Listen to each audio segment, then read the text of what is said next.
Development stops here. I mean, we graduate guys to Boston, and hopefully when they drive up 95, they're going up there for good. If not, and they want to come back and get some more help here, we're always here with open arms to welcome them back. 70s and 80s were about creating an identity for the ball club. The 90s were about educating the fan base as to what the PawSox job was. And our job was to develop players for the major leagues. Prospects on their way up for an affordable price, obviously, at McCoy, getting to know them a little bit, getting to see them first. And Red Sox fans are so knowledgeable. I mean, obviously the best in baseball. And they wanted to know what was going on at the minor league level. They wanted to know who the most next star would be. And we had them all. And in the 90s, you had Clemens, you had Moe, you had Nomar, Valentin, Burke, Trot Nixon, Greenwell. They all came through Pawtucket. Right up the middle, Nixon shoots, hop grab in center. The Pawtucket Red Sox were hot in the 90s and early 2000s. For 15 years straight, they set attendance records. This was the spot for fans to come see future Red Sox stars. So it was cool for our fans to see the guys on the way up, and then also get a chance to see them, unfortunately, when they were injured, but making their way back to Boston. And the players were the thing back then. The game was the event. It was baseball, true baseball here, and that's a credit to Ben Mondor and Mike Tamburro.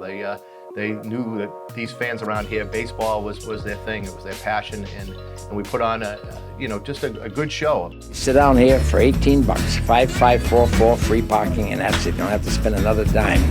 And I wanted to use this as a slogan years ago, but Mike Tamburro and Lou Schwerkheimer wouldn't let us do it. They said, oh, no. You can't go to church for as cheap as you can come to McCoy. We wanted to put baseball where these people can see it. Providing family entertainment in a safe and clean environment at the lowest possible price. And so you could see the Red Sox stars of tomorrow for nickels, $5 tickets, maybe $10 for a box seat. The community just got behind the team and supported the team, and we ended up setting records year after year.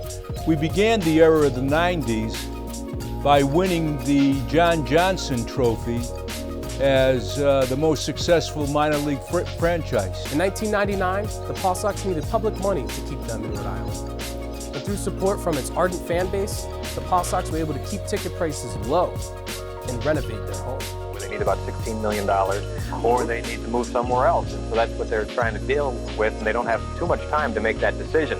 There have been minor improvements made to the stadium over the past couple of years, like the new bleachers, but to get McCoy up to AAA baseball standards of 1997, the PawSox need $16 million. Without it, they may have to move.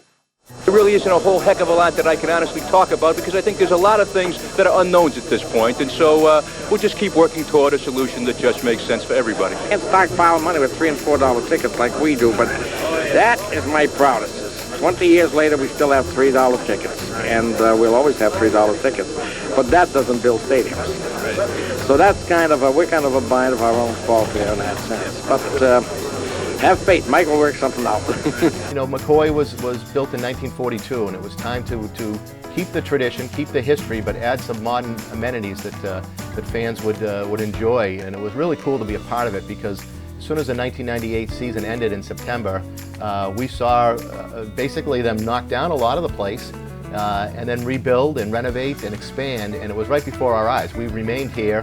We worked in trailers out in the parking lot at McCoy, so we would see the progress every day and be a part of it. It was a design build.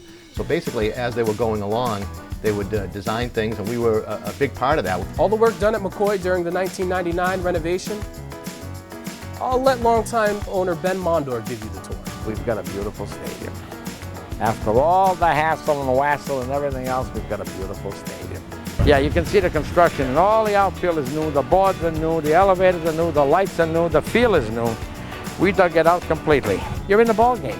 Well, you are in the ball game here. I mean, you're like a player. It's like your own dugout. Yeah, it's like a dugout. That's right. Exactly it. Whoever thought you'd see old Cheesy McCoy with three-story elevators? Well, the attendance is 10,031. Good for those 31. I'm so happy for those 31. If you wait a minute, I'll be right up to help you. You will? Yeah. He's cute. And this is a patio, we call it. But if you'll come here for a minute, So you get your drinks, or you get your food, and look at you see the whole ball game. We all have our idiosyncrasies. I go insane when I see a fan reach out to touch a ball. I go absolutely berserk. We spent a lot of money for one thing. We built 2 fences, the one for the ball field, and the one for the fans, and there's 6 feet in between. They can never reach a ball. The renovation of McCoy allowed PawSox fans to see another generation of great baseball. The 2000s, the big thing was a couple of games that we'll always remember in history. In June of 2000, Tomo Oka pitched the first perfect game in the International League, 9-inning perfect game since 1940s. It was only the 3rd time, and the International League's been around since the 1880s. So to only have this be the 3rd perfect game, it was a June night here at McCoy. He only needed 77 pitches, which was incredible. I think only a couple of balls were even hit to the outfield against him, and it happened so quick. This could be it. Eckstein will flip the first no-hit perfect game in the history of the Pawtucket Red Sox. Fans, knew that things were going well. Obviously, you can see on the scoreboard no hits for Charlotte, but it just was so quick and so easy, if you will, that it was just one of those games that you look up now in the 8th inning and wait a minute, Charlotte doesn't have a base runner, and the fans really, got into it from that point. And Oka was a Japanese legend, and the Japanese media were here for every one of his starts, and they were thrilled to see this. And he was such a good guy, easygoing guy, and it was a night that will live in McCoy history. And then to have something happen just about 3 years later with Bronson Arroyo in 2003. That one was a little bit, fans were able to follow that a little bit more, whereas Oka's came out of nowhere and came quick. Arroyo, you kind of had a sense. I'll never forget the Buffalo radio broadcaster, his name is Duke McGuire, came up to me in the press box after the 3rd inning. Arroyo had set down the first 9 in a row, and he says, he's going to throw a no-hitter. He says, I'm telling you, our guys have no chance. The way his ball's moving, they're way off. He's going to throw a no-hitter. Now, it turned out to be a perfect game, but that one, the fans could kind of sense that from like the 6th inning on. It was Fan Fest Day. And typically during Fan Fest, we open the Fan Fest about the 7th inning of the ball game. And this Fan Fest, nobody left because Arroyo was cruising, didn't allow a hit, was pitching the perfect game through 7. Down to the ninth. From the windup, the 1-2 pitch. Swinging a ground ball, hit on the right side. Adad got it. Flips to Arroyo. A perfect game. Bronson Arroyo has thrown a perfect game here at McCoy Stadium. And here come the PawSox streaming out of the 3rd base dugout. There's a pile of PawSox on the 1st base side, right behind the 1st base bag. The bullpen comes in as well. McCoy Stadium history.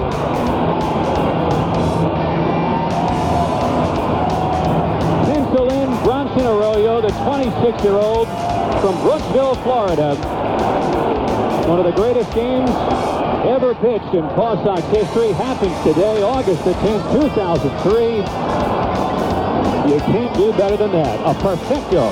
And the PawSox win it 7-0. Of course, it's one of the greatest games in PawSox history pitched, but Tomo Oka did it here 3 years ago. How about 2 perfect games at McCoy Stadium within 3 years? Tomo Oka and now Bronson Arroyo pencils his name in to the PawSox history book. 7-0 PawSox win. We'll come back to